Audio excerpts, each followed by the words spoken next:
Du coup, moi je m'appelle Maëva, j'ai 24 ans depuis quelques jours. J'ai commencé par un parcours classique, collège, lycée.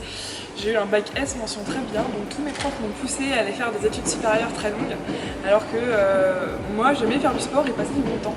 Du coup je suis venue à la fac, j'ai essayé un an en fac de sciences, un an en fac de bio, un an en fac de langue, et je trouvais jamais mon parcours, donc il y a un de mes profs de sport qui a fait, parce qu'on a des UC sport à la fac, il y a un de mes profs de sport qui a fini par me dire mais tu sais qu'il y a des formations dans le sport. J'étais là, mais je me vois pas me lancer dans, parce qu'on nous avait parlé que de STAPS, je ne voyais pas me lancer dans 5 ans d'études alors que je venais d'enchaîner 3 années d'échecs. Et du coup il m'a dit mais non, moi je te parle d'un BPGEPS, et c'est un prof de sport de la fac qui m'a parlé du BPGEPS, je me suis renseignée. Et je suis partie là-dessus. Et du coup, grâce à ça, j'ai pu commencer à travailler en pleine année de Covid. Donc ça a été assez compliqué ma première année. J'ai fait principalement des activités périscolaires dans les écoles l'année du confinement 2020. Et puis sur l'été 2020, j'ai eu des propositions pour bosser dans des clubs de badminton en tant qu'entraîneur. Alors le diplôme en lui-même n'est pas censé pouvoir avoir des prérogatives d'entraîneur, vu que c'est activité pour tous.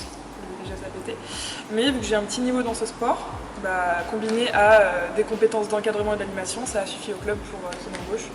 Donc je travaille sur 3 clubs de l'agglo, le BCG où nous sommes ce soir, Vorep et Montbonneau, Saint-Martin.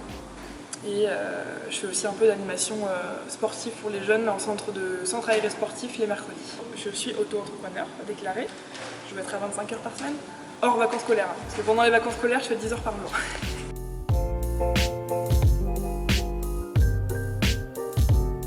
J'ai choisi le guide formation en soi juste parce que c'est à côté de chez moi et que clairement j'ai pu voir les bâtiments et l'ambiance qu'il y avait immédiatement parce que j'étais à côté, donc c'était plus concret que de dire on va être à 500 dans un amphi là-bas.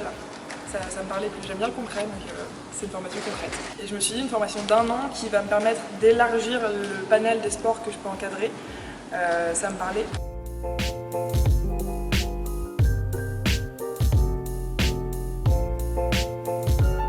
Disons que c'est une formation où on est quand même relativement peu nombreux comparé à ce qu'on peut vivre en milieu scolaire où on est 30 par classe ou à la fac où on a des promos de 100 150. Là on était quoi? On était une douzaine nous, enfin, on était une quinzaine d'inscrits et sur la fin de l'année on était une douzaine.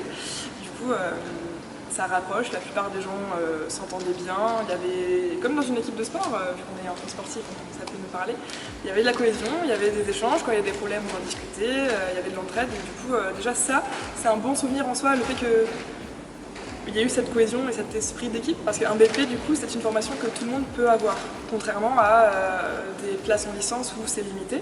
Le BP, si on est 12 inscrits au début de l'année, si on est assidu, sérieux et motivé, on peut 12 avoir le BP, donc ça aussi c'était motivant. Et autre très bon souvenir, ça a été juste à la fin de l'année quand on a fait le dernier dossier, notre parcours et ce qu'on veut faire plus tard. Tout ce moment de faire ce dossier, on s'est rendu compte qu'on avait beaucoup évolué pendant l'année et juste ça, ce moment où on se regarde, on se dit on a grandi cette année, même ceux qui avaient 40 ans, 42, 18, 17, tout ce que tu veux, tout le monde avait grandi. Et franchement, c'est parce qu'on a eu une bonne promo, une bonne entente et des coordinateurs qui faisaient bien leur oui.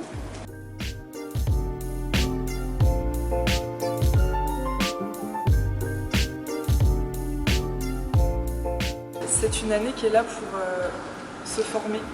Et du coup, c'est l'année de transition où vous pouvez aussi vous faire des contacts parmi les professionnels que vous voyez, puisque c'est un métier où il y a beaucoup de bouche-à-oreille qui se fait encore, heureusement. Et du coup, il ne faut pas hésiter à noter des adresses, à demander des petits stages, des petites heures à droite à gauche pour les années suivantes si vous sentez qu'il y a un feeling avec des gens et que c'est un domaine qui vous intéresse. Tous les formateurs qui sont là ne sont pas des profs, ce sont des professionnels, que ce soit de la santé, du sport ou quoi, qui sont forcément passés par une étape comme la nôtre, donc qui sont très ouverts. Il faut faire sa propre pub parce que dans notre métier, c'est quelque chose qui arrive. On est quand même pas mal à passer ce diplôme dans une même région, donc pour se faire sa place au soleil, il faut se démarquer des autres un petit peu.